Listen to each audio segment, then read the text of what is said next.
how to change the power switch on a Mk1 GTech AirRam. You'll need a T10 screwdriver. Now first what you need to do is remove the handle just by pressing the little black dot on the back and then pull up over, slowly, lift it out.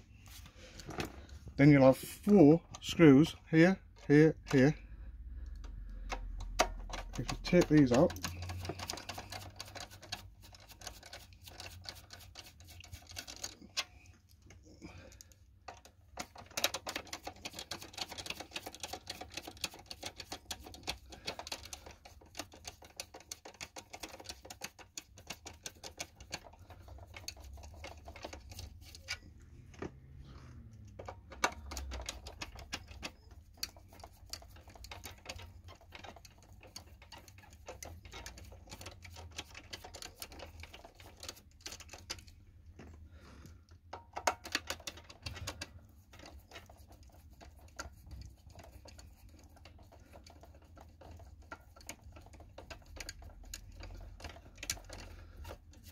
right.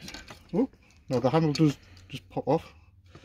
You should have another 2 T10 screws here and here at either side. Undo them.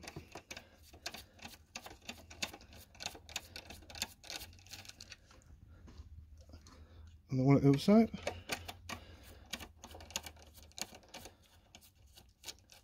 Now you'll need a little bit of soldering skill for this. As you can see, this board just pops over and tips over.